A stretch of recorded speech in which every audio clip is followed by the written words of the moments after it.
Snoop Dogg and D.I. Ladies and gentlemen, hello. Happy Catterday. My name is Chris Notaro, and welcome to Villanova Tip Time, a Villanova men's basketball pregame show. Today is Saturday, January 29th, and we are here about 15 minutes ahead of tip-off as the St. John's Red Storm bring their 40 minutes of hell into the Finneran Pavilion to face Villanova, and what we hopefully see is a full 40 minutes of Villanova basketball. Today we'll hit our usual topics, covering where we last saw Villanova against DePaul, introducing St. John's and today's keys to the game. But first I want to talk a little bit about the golden age of Villanova basketball, as I was all up in my feels last night as I was at the Fiserv Forum in Milwaukee watching the New York Knicks visiting the Milwaukee Bucks. I was hoping that it was going to be Ryan Arcidiacono's first game suiting up with the Knicks. Alas, he was still out on the injury report, and there was no sighting of him in the bench area, at least not that I could tell. But I did get to watch world champion Dante DiVincenzo, also 2018 national champion and most outstanding player. And it just sort of reinforced this feeling of being in the golden age of Villanova basketball. I was with one of my best friends from our time at Villanova. I posted a really goofy selfie of the two of us at the game, and we're really excited to be back there on Wednesday night coming up for the Marquette game. But again, just really soaked it in and realized, like, holy crap, we've got a Villanova guy who battling his way back from injury, but last year was a starter on a team that won an NBA championship, and there are plenty more guys out there in the NBA doing their thing with the Villanova pedigree. Think Jalen Brunson, Mikal Bridges, Josh Hart, and more. So really just an exciting time to be a Cats fan, and really reinforced, like I said, up in my feels last night. And maybe I was feeling a little bit sentimental because the Big East is somewhat of a family affair for me. And I feel it on days like today because my late maternal grandfather was a St. John's alum. So I did grow up, in the New York area where, you'd go to like Champ Sports, and I had a long line of St. John's Red Storm apparel in sort of the middle school age when they did that logo change and came out with those fresh new threads. In addition to not only having a grandfather at St. John's alum, but my cousin is also a Providence Friar, graduated from Providence a few years after I went to Nova. So really interesting Big East battles going on in my family, in my extended family.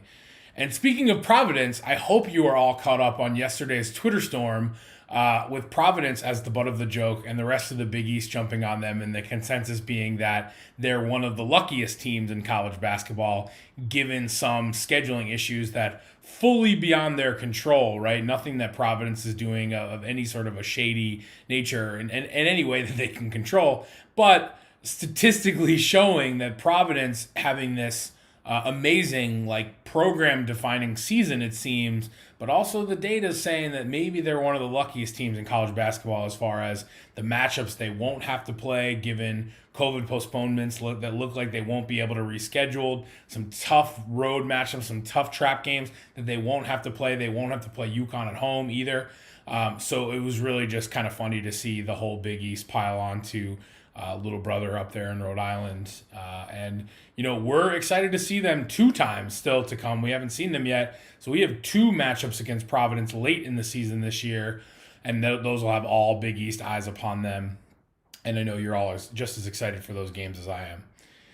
So let's talk a little bit about Nova DePaul and what we saw on Tuesday. I think one of the things that stands out for me, kind of looking back in memory of that game, is that you thought the boogeyman might show up there midway through the second half. And of course, by boogeyman, I mean the questioning of Villanova's ability to close. At one point, the game did, which Villanova had really handled from tip to tip. DePaul was right there. They were able to pull within like 4 or 6 points. And just when you thought that boogeyman was going to rear its head, Nova went ahead and won the game by like 20 plus points. I think they won by 24 points. So, now granted, DePaul is obviously not the staunchest of competition. However, I think it was really good just resolve that you saw from the guys in sort of just turning it into a blowout, and what I think had a lot of fans a little bit nervous there in the middle of the second half. Your three stars for the game are going to be Justin Moore, Colin Gillespie, and Eric Dixon. Moore had about, I think, 16 points, and he had a stretch there where he looked like he just couldn't miss. Gillespie had a really nice game, only added 14 points. It probably would have been 20 plus if he had seen more success on the bunnies, just for whatever reason. Colin's shots really inside of like 10 to 15 feet. I think he had a pretty poor effective percentage on those, but he was hitting them from deep, and that's all we needed. And then Eric Dixon had a really nice bounce back game, had a double effort after his first really like off game in a long while against Georgetown last Saturday. So everybody's allowed to have an off day, and that's what we saw from Eric Dixon last week, and he bounced back strong. And really just, he's one of the players I think we have to be most excited about who just sort of snuck up on us, and that excitement remains. Brian Anton got everybody pretty jacked up with some flashy speed plays, only to roll his ankle yesterday morning in practice, which is a little bit of a bummer. A bit of a bummer, I should say. As of about an hour ago, he was still listed as a game time decision for today. So I think most Cats fans are hoping that we'll see him at least a little bit, because it seemed like the Brian Anton train was only picking up steam. The last player I want to call out is Trey Patterson. If you look at the box score, it says he only played 1 minute, although I'm betting it was actually closer to 2 minutes. In any case, it was a very active 2 minutes late in garbage time, and Coach did address the media that he's like right. I think the quote was that he's right there. So you have to wonder if you're going to start to see this rotation expand a little bit to start to include Trey Patterson, especially with Brian Anton possibly being limited and Slater still not looking 100%. Trey Patterson has looked pretty good in the garbage time that he's been given, so you're hoping that he will earn a couple more minutes to make this rotation even deeper down the stretch.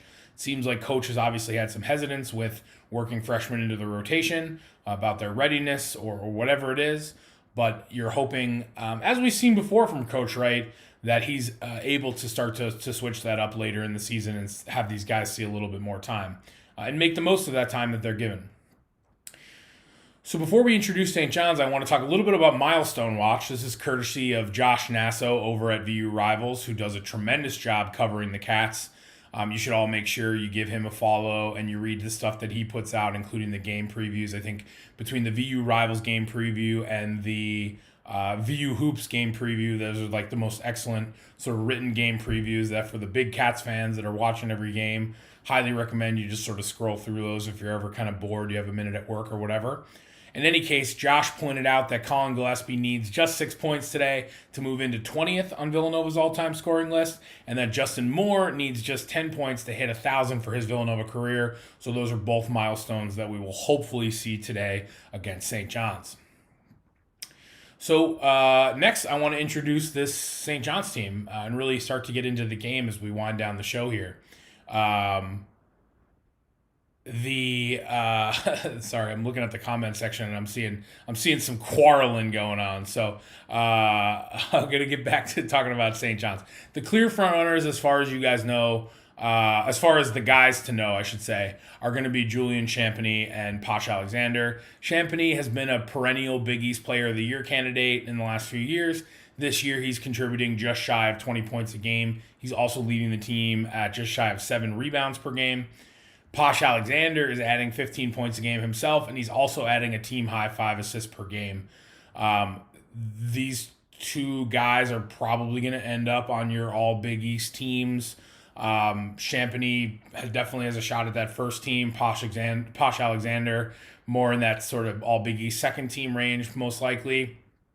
In any case, this St. John's team loves to play fast and run it out. It's a pretty simple corollary. When they win games, it's a very high-scoring game for them. When they lose, it's not. That line of demarcation is around 76 points.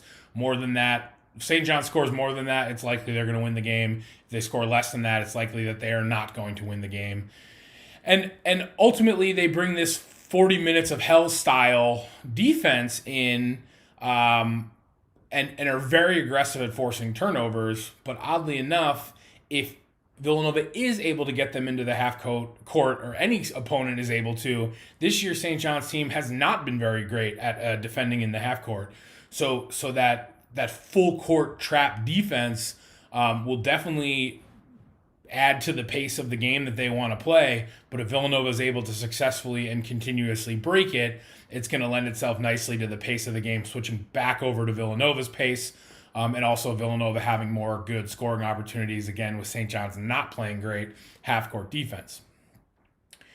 The Red Storm, something to point out that's interesting, I think rebounding has been a narrative for this Villanova team that many call undersized, right? And they've done a really good job sort of masking that weakness and being really scrappy on the boards and holding their own against some teams that are significantly bigger than they are and better statistically at rebounding.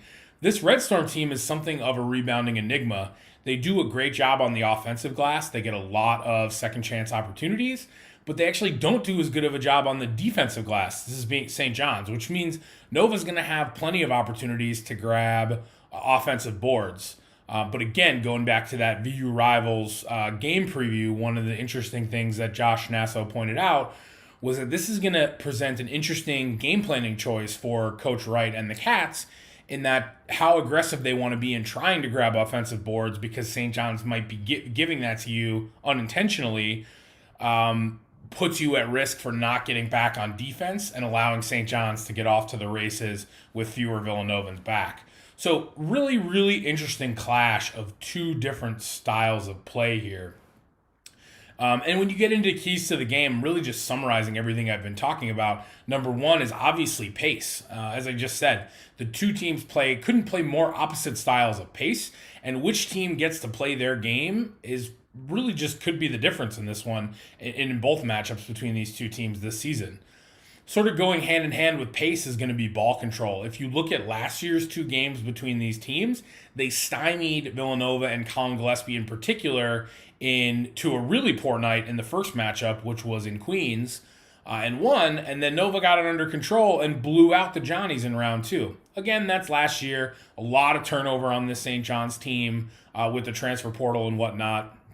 But Coach Wright addressed this trend, you could call it, head on, and said that we know they're going to try and take away Colin Gillespie, and the difference is whether he tries to do too much to overcome that or just let it flow. Sort of like if you want to make an equivalency to like Marty McFly in Back to the Future, when somebody calls him chicken and he just like tries to do too much and gets himself into trouble. That's a little bit like Colin Gillespie against St. John's. Like, they're gonna isolate him and try and really force him into doing some bad stuff. And whether he tries to do too much with it or whether he lets it flow and kind of gets his teammates involved in the right way is really the difference in the two games we saw. It's awesome to hear both Coach Wright and Colin talking about having that mentality, that leadership to recognize that and adjust the game plan accordingly. So we hope we're going to see that play out today. Lastly, of course, our standing key to the game in every game for Villanova is shoot 'em up, sleep in the streets. This one's a little bit more unique, a little bit more nuanced there, though, because St. John's is decent from three, and Villanova's three-point defense has been a weakness for Villanova at times. On the flip side, the Johnnies are absolutely terrible at defending the three. So our standing key to the game, shoot 'em up, sleep in the streets, is never really more true than in this game, as the three-point battle really could go either way, but it's going to be Villanova's for the taking. Villanova is going to get open looks, and if they can knock them down at home, that's going to go a long way to taking the W away on this one. So in closing, before I get to closing, I want to do a quick programming reminder that Nova plays a late game at Marquette. Sorry for all you East Coasters. That game is on at 10 p.m. Eastern on Wednesday night. I know you love those. And we're not going to have a YouTube show because I'll be on site live at that game. Make sure you're keeping an eye on Twitter for some content that I'll try and put out. We have a really cool seating situation with what they call loge tables at the Fiserv Forum. I got to scope them out last night. Really, really excited about that game. I'll be with some of my best buddies from Villanova, and we'll be there cheering loudly. But for now, we've got St. John's today. We've got a big matchup against the Red Storm and a clash of different paces. And it's time to grab your favorite beverage, grab your old reliable seat on the couch, get your TV turned over to Fox, because, ladies and gentlemen, it's tip time. Thank you very much.